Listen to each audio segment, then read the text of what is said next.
But like, do I not take priority over the strangers on the internet? I can't see the guy. I'm like a good friend, right? Well, We've been in the same class for a week. I know. Alright! What's up, Alex? Smart audience, but I want you to be quiet and pay attention to me now. This lecture is titled in the schedule, Speaking Professionally. I am retitling right now. Retitling it right now. I am titling it, Things Your Judges Wish You Knew About Them, aka Judges' Dirty Little Secrets. This lecture will be divided into two parts. The first part will be why ethos matters. Ethos, credibility. The second part will be how to perform ethos. How to speak credibly and in ways that impress your audience. First part, why ethos matters. 1, your judges are not machines. They are human beings, they are flawed, and they make errors. This is not their fault. If you ever say, the judge got it wrong 99,000 out of 10,000 times, you are wrong. You got it wrong for not understanding that judges are imperfect people and not machines. Ethos is the tiebreaker to get the judge to make an error in your direction. When the judge is not sure of something, to make them think that you are the person who is the superior speaker, the better argument should be the winner. You are competing for your judge's attention. At any given time, your judge is thinking about any number of things. They're exhausted from coaching, perhaps from having a child, from having to both coach and be a caretaker to that child, to being a caretaker to their students, staying up all night doing work. Perhaps they're a student themselves, still in grad school. Perhaps they have 10 papers due. You are competing for their attention with the other things that they're thinking about, with the things that are tiring them out. When I go to a tournament with my team of 40 people, and I evaluate the debate round, the Congress round, doesn't matter, I am trying to pay attention to that round, but I would be lying to you if I said that the rest of my life didn't weigh on me. Did I forget the keys to the van? Did I plan a meal for 40 people to make sure they get lunch and dinner, and they do so efficiently so they can get lots of rest? Did I leave the oven on? Oh shoot, that's a pretty big one. Ethos buffers against judge mistakes, and if they make a mistake, ensures they make it in your direction. 2, you might be passing through this community. Your judge is likely in it for life. You are passing through. I am a lifer. This means that I approach the activity differently than you. You ask the question, how can I win? I ask the question, how can I ensure the pedagogical benefits of this activity? How can I ensure that it's beneficial for students? How can I ensure it stays or becomes good and useful? Part of this is what I call the angels and demons effect. The things you do to rub people the wrong way are magnified. Particular violations, like fabricating evidence, will mark you for life. But this runs the other direction too. Being a good person has its own rewards, but it's also strategic. Remembering someone's name when you bump into them in the hallway. Being nice, being polite, being courteous. The community loves a good person. It makes the judge root for you. It shifts presumption. Small acts of kindness make people go to war for you. 3rd, you might think it's a weakness to admit a mistake, to admit that someone else is ahead on some part of the conversation, the debate. Judges think it builds trust and credibility. This doesn't mean you should self-deprecate. This doesn't mean you should say that you're vastly behind on a portion of the debate. It means that you should make the statements, even if and but. Even if they're winning X, it doesn't matter because of Y. They're probably ahead on Y, but it doesn't matter because of X. In debates among equals, or in debates where you're debating someone who's probably a little bit better than you, you're not going to win everything. You're not going to crush someone on every issue. You're going to be ahead on some things and behind on some things. You earn credibility from your audience when you admit that and say, I get I might not be winning this, but here's why it doesn't matter. 4, the judge wants to vote for the team that wants it. In policy debate at the collegiate level, The national championship, the NDT, the national debate tournament, is filmed by the College Sports Television, which is a network. They do a documentary on the NDT every year, at least they did for a while. During that process of making the documentary, the camera crew of CSTV would take bets on the outcomes of the debates, or they would call the winner. And these weren't people who had any idea what debate was. These were people whose regular job was filming basketball tournaments, college sports television. The closest they had probably ever come to debate was maybe they, in another sort of off-topic special, went to a chess tournament. But like golf, basketball, football, that's the bread and butter. These people have never seen a debate before. But they come, they film the NDT, they call the winners of almost every round. If you ask the camera crew, who has no knowledge of debate, of the subject material being debated, they're not policymakers, they're not trying to pretend to be policymakers, but they called the winners. They knew who won. Because ethos. Because credibility. Because how you speak, even though what you say is more important, how you say it does also matter.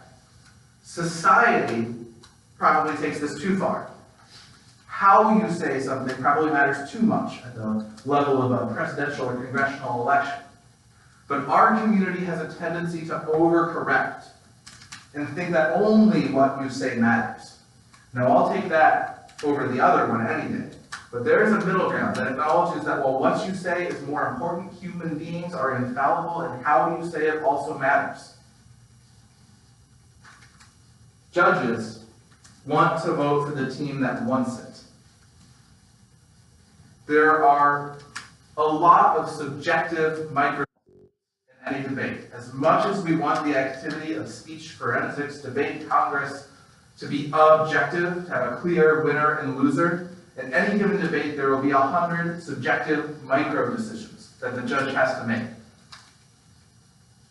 And lots of little things will go in to decide what breaks these micro ties. Does the judge like you? Have you made them angry by being late? But by far and away, the biggest internal link to winning subjective micro ties is the judge wants to vote for the team that wants it. Have you taken the activity seriously? Do you look like you're there to win? Has every second of your free time gone into between speeches, gone into preparing for that speech? Do you look focused? Do you look ready? Do you look like you want to win? Are you taking it seriously? Judges want to vote for the team that wants it. 5. Any given Sunday. There's a saying in a goofy sports movie. And the idea, it's a football movie, is that no matter how stacked the deck is, no matter how much better on paper your opponent looks than you, on any given Sunday, because football, you can win. No person is automatically going to defeat you. There is no Congress, speech, debate round that is decided before the event happens. You can win any round on any given Sunday. However, some rounds have to be won twice. Reputation, while given far too much credit for being a thing in general, it's really not that big of a deal, is still a deal. And you have to know you're winning and project that you are winning. When you debate those teams, when you speak against those opponents that have more credibility than you, you have to counter that. You have to acknowledge it and say, I came here to win, and today's my day. How do you do that? The rest of this lecture is tips on how to make sure you're doing all of those things. First, the benefit of speaking pretty is not that people think you speak pretty. It is that it inoculates the arguments you are making against future oppositional arguments. The benefit is airtime for your arguments, getting your ideas to sink in better with your audience. You don't want to think that ethos in speaking is important just for the sake of sounding pretty. Perhaps that is true of oratory. It is not true of any competitive argumentative activity. because the arguments do matter.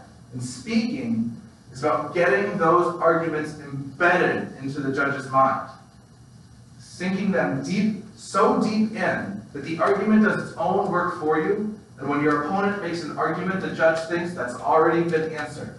My opponent, the previous speaker, explained how that isn't true.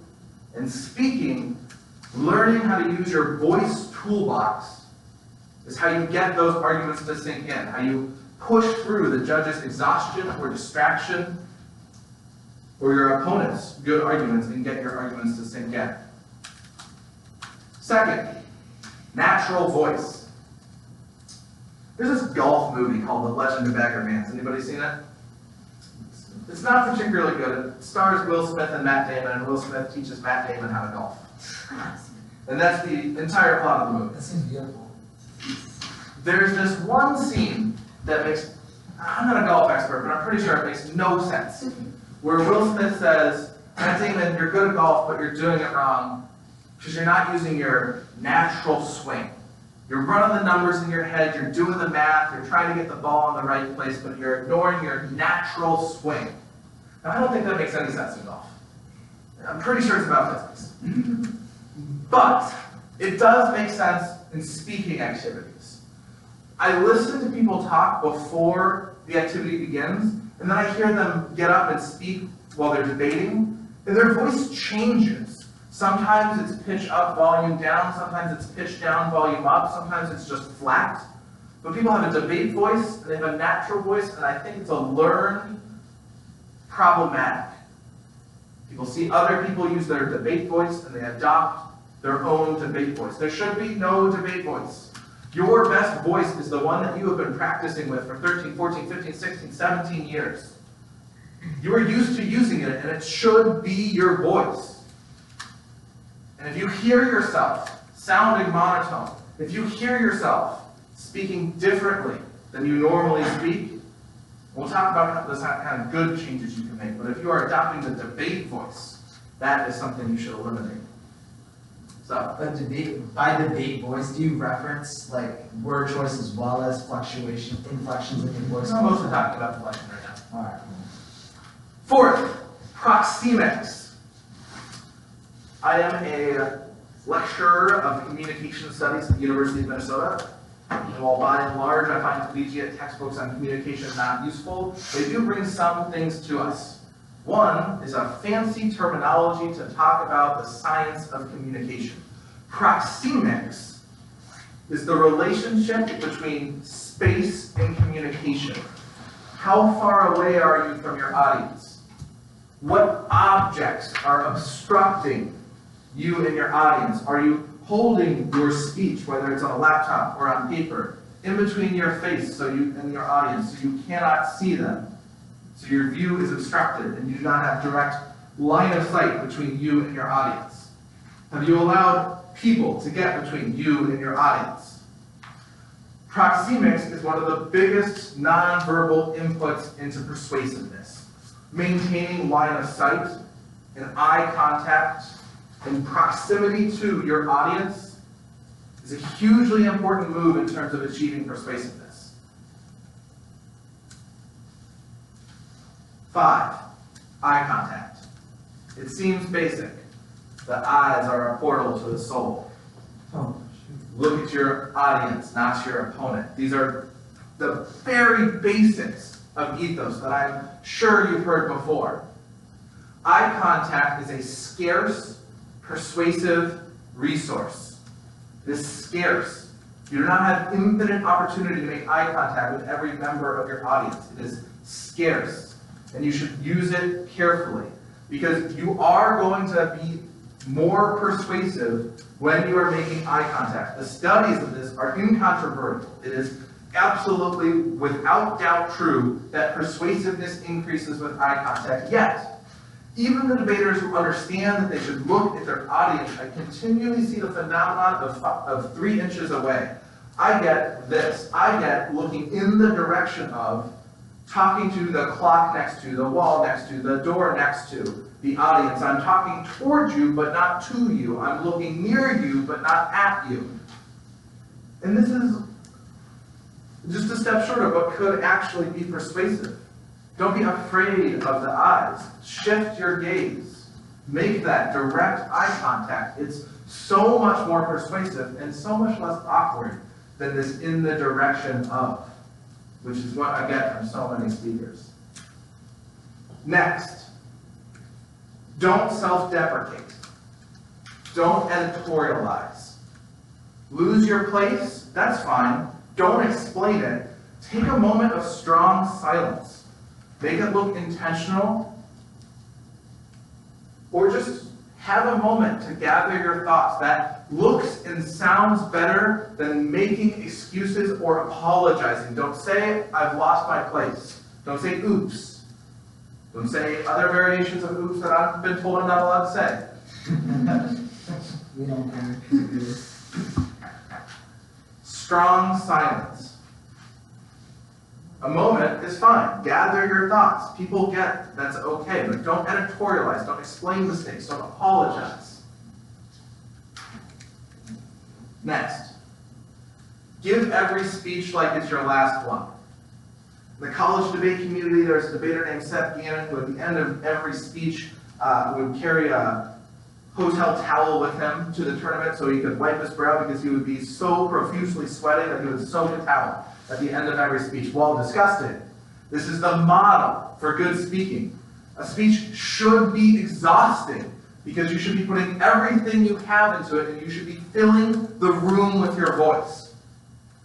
You should not be talking quietly. You should be filling the room with your voice.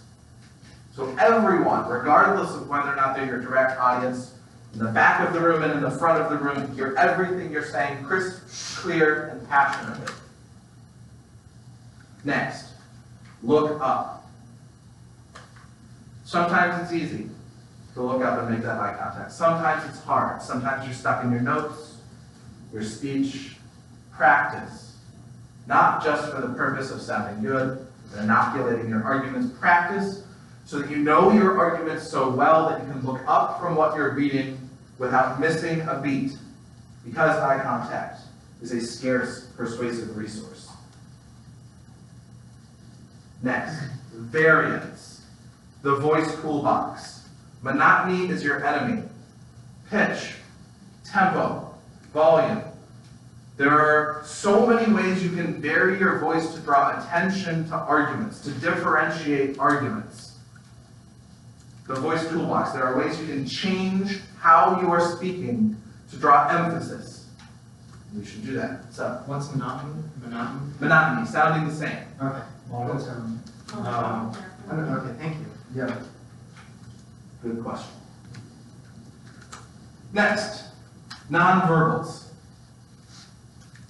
Communication textbooks I've referenced before say that 93% of communication is nonverbal. Sounds outrageous, but the science is 93% of communication is nonverbal. It sounds outrageous, but the science is sound. We communicate in so many ways other than using our voice. And this affords you the opportunity to make arguments outside of speech time. It is the only kind of acceptable argumentation outside of your direct speech time. The trick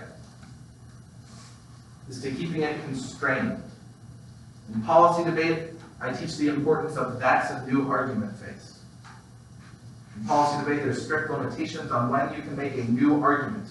But you can't, as a debater, point out to the judge, hey, that was a new argument. So there are strategic incentives in the final speech of the debate to make some new arguments and try to slip them past the judge so the judge doesn't think, oh, that argument is new, to embed them in previous arguments. So the only thing the person who's not giving a last speech can do is make that's a new argument face.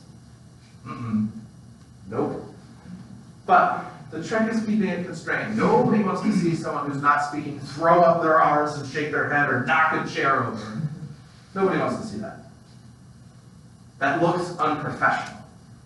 The smallest of nonverbal movements can have such meaning. If you watch the Obama-Romney debates, Obama is a master of this.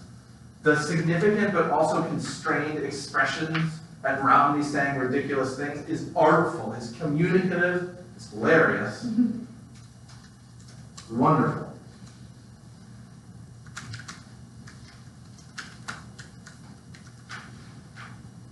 Next, watch what you say. There are all types of language that's not productive. Gendered language.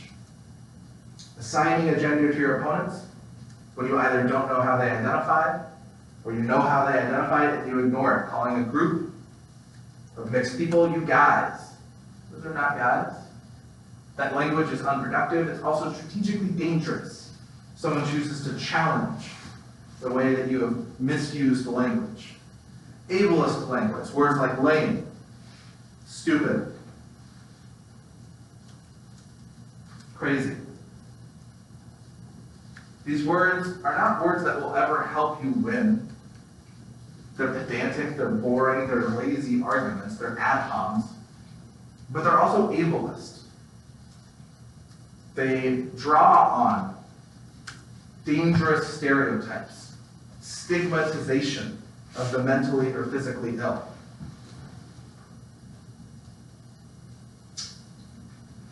Profanity. Almost never helpful. It's only a risk of backlash.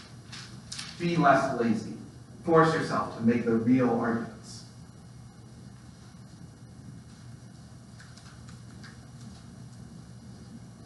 Last, speaking is as much or more a mental game than it is a physical one. You do need to learn how to use the voice toolbox. You do need to practice. But there's a world of difference between practicing speaking well and being in the hot seat. You need to remember to force yourself to pay attention to ethos, to listen to yourself while you are speaking, to hear yourself, to ask yourself, am I doing it right? Am I using the voice toolbox, or am I being monotonous? You have to listen to yourself. You have to hear yourself, and you have to push yourself to speak louder, deeper, and more passionately. I can only tell you so much about the theory of how to speak well. You have to push yourself in the moment to do it right. Okay, short lecture, I'm done. That was beautiful. Yeah, I give it like a 10 out of 10. You're a great speaker. So. Yeah. Thank you. A friend of mine got misgendered in a tournament once.